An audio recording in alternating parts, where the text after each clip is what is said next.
अस्सलाम वालेकुम, मैं हूं ज़हीर अली। आप देख रहे हैं मेरा YouTube channel toppers online physics academy.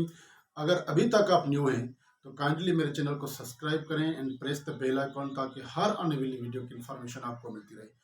तो आज हम डिस्कस करने वाले हैं मैट्रिक क्लास के chapter number 1 general properties of matter के लेक्चर नंबर 3 को। तो इंशाल्लाह इस वीक जो है वो chapter number 1 of matric class complete हो जाएगा। आज हम स्टार्ट करते हैं हमारे टॉपिक से, जो हमारा टॉपिक है रिपल टैंक, और उसमें वाटर वेव्स में जो प्रॉपर्टीज आती हैं, रिफ्रैक्शन हो गई, रिफ्लेक्शन ऑफ वेव्स हो गई, डायफ्रैक्शन ऑफ वेव्स हो गई, आज हम ये डिस्कस करने वाले हैं इस लेक्चर में। So let's start from the ripple tank. What is a ripple tank? Ripple tank is a shallow glass tank of water used to demonstrate the properties of water waves। Ripple tank क्या होती है? एक shallow glass tank होती है जिसको हम use करते हैं to demonstrate, to study the properties of the water waves. ठीक है, मैं थोड़ा आपको कॉन्सेप्ट दे दूं कि रिपल टैंक में शेलो वाटर ग्लास होगा। शेलो वाटर का मतलब है जिसकी डीप कम होगी, इसकी डीप क्या होगी? कम होगी। यानी एक वाटर होता है जो डीप वाटर कहलाता है और दूसरा वाटर होता है जो शेलो वाटर कहलाता है। यानी अगर डीप वाटर की डिक्रीज हो जाए तो उस वाटर को हम बोलते हैं क्या? Shallow water. ठीक है, तो ये क्या होगी? शेलो ग्लास टैंक का वाटर होगी। ठीक है, और उसके ऊपर एक लगी होती है लैंप पे, लैंप लगी होती है। लैंप क्या करेगी? इसको रोशनी देगी। और इसके नीचे लगी होती है एक स्क्रीन। क्या लगी होती है? एक व्हाइट स्क्रीन लगी होती है। ठीक है, तो यहाँ पर यहाँ पर शेलो वाटर होगा। ठीक है, यहाँ पर क्या होगा? शेलो वाटर होगा।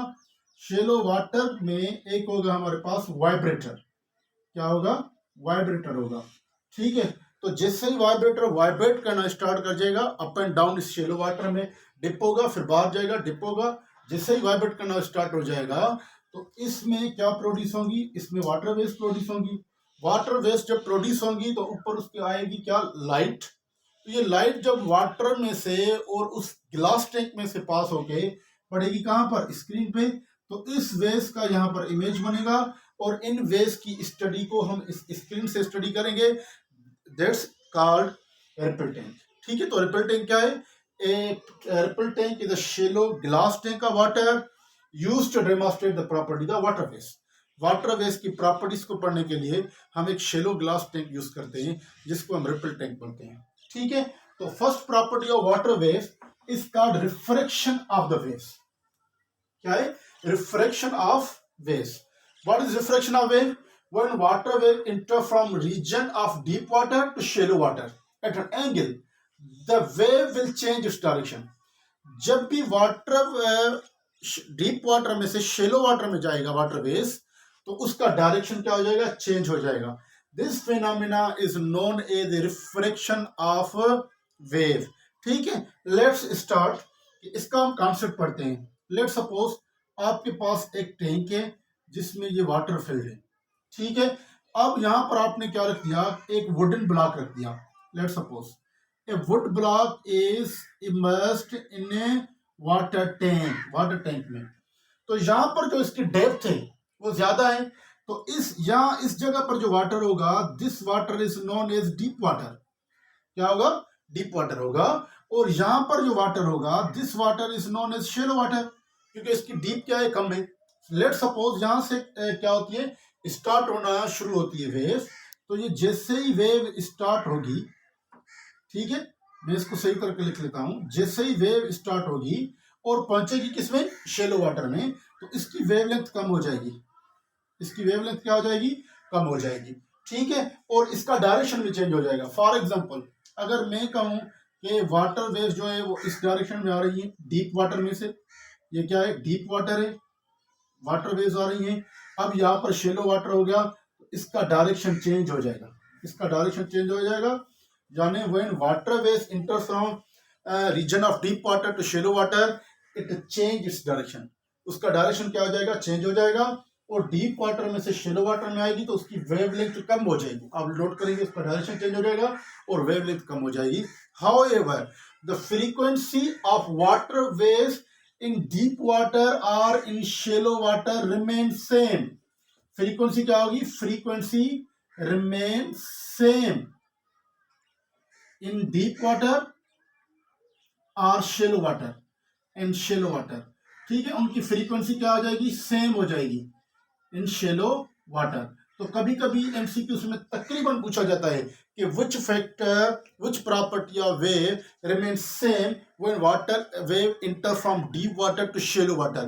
तो कौन सी प्रॉपर्टी जो है वाटर वेव की सेम रहेगी, वो है हमारे पास फ्रीक्वेंसी। क्या सेम रहेगी? फ्रीक्वेंसी सेम रहेगी। ठीक है, तो नाउ अगर फ्रीक्वेंसी इसकी क्या है, सेम है, तो हमें पता है v is F lambda, v is F lambda. तो अगर फ्रीक्वेंसी दोनों वाटर की सेम है, तो जब फ्रीक्वेंसी सेम है तो वेलोसिटी डिपेंड करती है लैम्डा पे। तो यहां पर देखेंगे आप, जो वेवलेंथ है वो क्या है, बिल्कुल कम है, यहां पर वेवलेंथ क्या है, ज्यादा है। तो मैं कह सकता हूं कि जो वेलोसिटी होगी, जो स्पीड होगी वाटर वेव्स की, डीप वाटर में ज्यादा होगी और शेलो वाटर में कम होगी। तो मैं लिख सकता हूं कि speed of water waves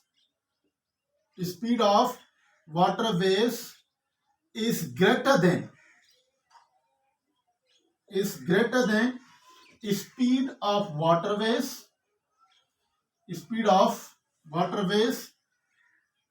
in shallow water। ठीक है, जिसको मैं ऐसे समराइज करके लिखूं कि water waves moves faster in deep water than shallow water. Deep water में वाटर वेव्स क्या होंगी, मूव फास्ट करेंगी, तेजी से मूव करेंगी, और शेलो वाटर में क्या होंगी, वाटर वेव्स कम मूव करेंगी। This phenomena is known as the refraction of waves. इसको हम क्या कहेंगे, रिफ्रैक्शन ऑफ वेव्स कहेंगे। ठीक है, तो रिफ्रैक्शन ऑफ वेव्स क्या है कि when water enters from deep region of deep water to region of shallow water, it change its direction. ठीक है, उसकी वेवलेंथ भी चेंज हो जाएगी, उसकी स्पीड भी चेंज हो जाएगी, यानी उसकी स्पीड भी डिक्रीज हो जाएगी जब डीप में से कहां जाएगा, शेलो जाएगा। उसकी वेवलेंथ भी डिक्रीज हो जाएगी जब डीप में से कहां जाएगा, शेलो जाएगा। लेकिन frequency always remain same in deep water and shallow water. ठीक है, अगर मैं उल्टा कहूं कि when water waves enters from shallow water to deep water, its speed increases. When water enters from shallow water to deep water, its wavelength increases. When water enters from shallow water to deep water, its frequency remains same. उसकी frequency क्या होगी, same होगी। तो तकरीबन ये question पूछा जाता है कि which property of water waves remains same when water enters from deep water to shallow water और shallow water to deep water। तो वो क्या हो जाएगी, फ्रीक्वेंसी हो जाएगी। इस फेनोमेना को हम कहते हैं क्या, रिफ्रैक्शन ऑफ वेव्स। ठीक है, now we discuss about the reflection of the waves. Another phenomena is known as the reflection of waves। ठीक है, दूसरा phenomena क्या है, reflection of waves है। Now we discuss the reflection of waves। reflection of waves, ठीक है, तो reflection of waves क्या है, the bouncing back of wave, the bouncing back of wave in same medium after striking any surface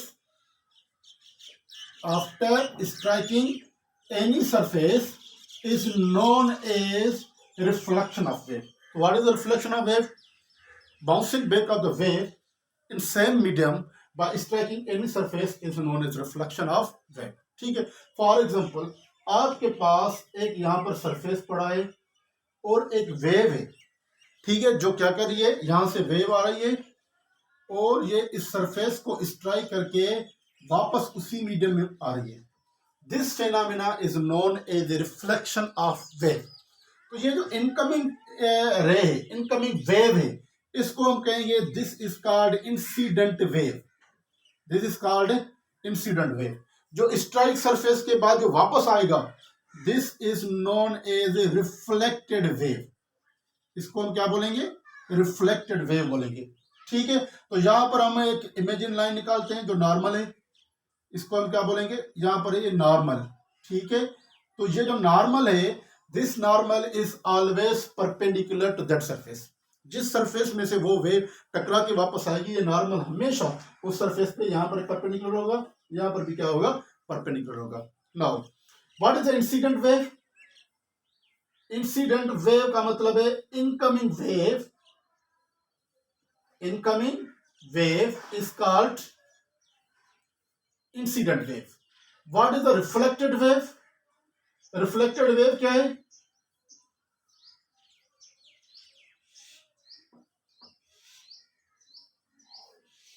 bouncing wave in same medium after striking any surface, after striking any surface is called, any surface is called reflected wave. उसको हम क्या बोलेंगे? Reflected wave बोलेंगे. अच्छा, अब जो ये incident wave है वो नॉर्मल के साथ जो एंगल बना रही है जिसको हम कहते हैं इंसिडेंट एंगल और angle of incidence. What is the angle of incidence? Angle of incidence क्या होगी? एंगल ऑफ इंसिडेंस को हम बोलेंगे कि angle formed bye incident ray, angle formed bye incident ray with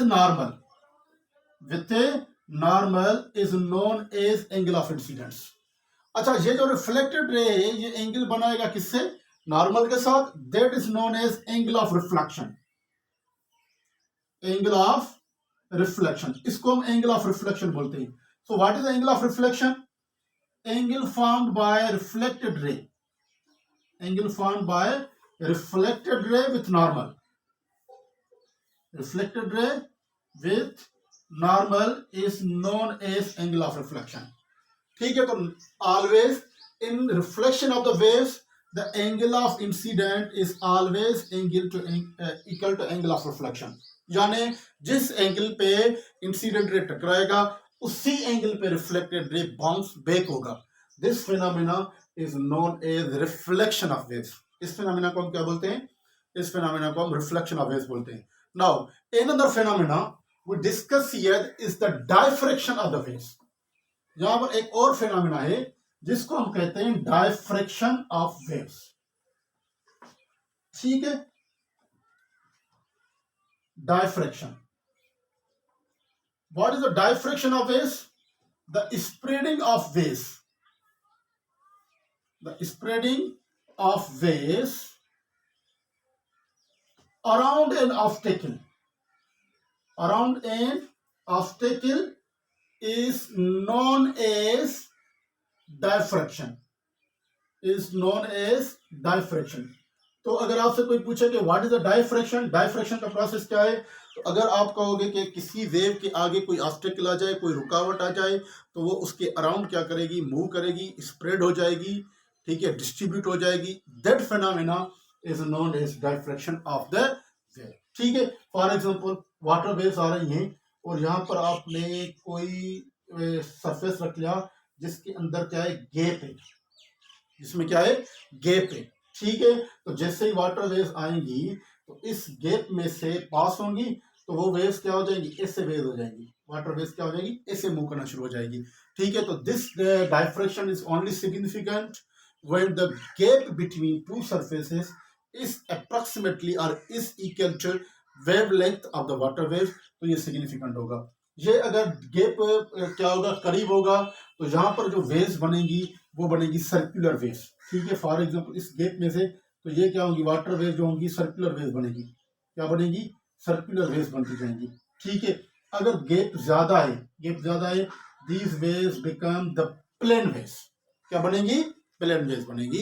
सो किसी भी ऑब्स्टेकल, किसी भी रुकावट के अराउंड किसी वेव का स्प्रेड होने को, प्रोसेस को, फिनोमेना को हम कहते हैं diffraction. So what is the diffraction? The phenomena of spreading of waves around an obstacle is known as diffraction. ठीक है, तो ये हमारा लेक्चर नंबर 3. तो लेक्चर नंबर 4 है हमारा कि what is the difference between electromagnetic waves and mechanical waves detail में, और wave front, wave velocity and the relationship between velocity, frequency and wavelength. ठीक है, तब तक मुझे दीजिए इजाजत. अल्लाह हाफिज.